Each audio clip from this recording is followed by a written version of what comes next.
বাবা, হিমসাগরের মা বেশ ভালোই তো বৌমা এনেছো গো। কানা নয়, পোকা ধরা নয়, এত অল্প বয়সে কি মিষ্টি একটা আম। হ্যাঁ গো চৌষা দিদি, ওই জন্যই তো কাঁচা মিঠে মা আর হিমসাগরের বিয়েটা দিয়েই দিলাম। দুজনের কম্বিনেশনে কি ভালো একটা আচার হবে বলো তো। কিন্তু হিমসাগর, তুই এত মুখ বেজার করে দাঁড়িয়ে রয়েছিস কেন বাবা?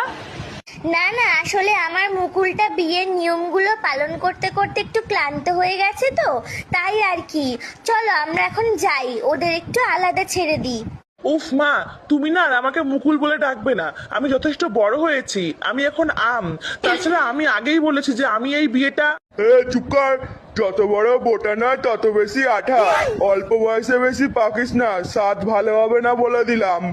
আচ্ছা আচ্ছা থামো, এখন চলো আমার সাথে। কাল বউ ভাতের আয়োজন করতে হবে তো নাকি? দেখো গাছা মিঠে, আমি শুধু আমার বাবা মার জোর করাতে তোমায় বিয়ে করেছি। এর থেকে বেশি কিছু আশা করবে না আমার থেকে।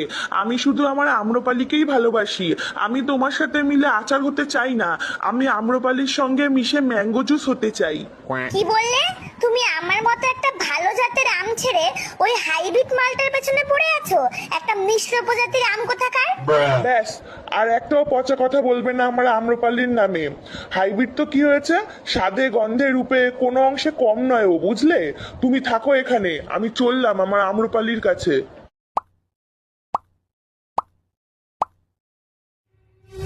চোষানা মল্লিকা না নই নই রে ফজলি, খেলি চিনিমিনি মন নিয়ে আম্রপালি। আম্রপালি, এই তুমি তুমি এখানে কি করতে এসেছো? আজ তোমার ফুলসজ্জা তো, যাও ওই ওলাউঠি কচি খুকি কাঁচা মিঠের কাছে যাও। না আম্রপালি, বাবা মার চাপে আমি কাঁচা মিঠেকে বিয়ে করেছি। না হলে ওরা আমায় গাছের ডাল থেকে তাড়িয়ে আমায় ত্যায্য আম করে দিত। তাহলে এখন এসেছো কেন? এখন ভয় করছে না ত্যায্য আম হয়ে যাবার? না, কারণ আমি বুঝতে পেরেছি আমি তোমায় ছাড়া বাঁচবো না। করে দিক আমায় ত্যায্য আম, আমি আর ওই গাছের ডালে ফিরবো না।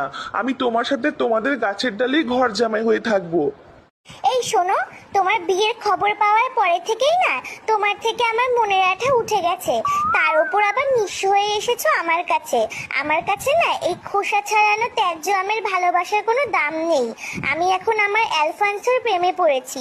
বিদেশি আম, বুঝলে, অনেক দাম। ও আমায় ফ্রুটস বুকে রিকোয়েস্ট সেন্ড করেছিল, কি হ্যান্ডসাম দেখতে। তারপর থেকেই চ্যাটিং শুরু হয় আমাদের।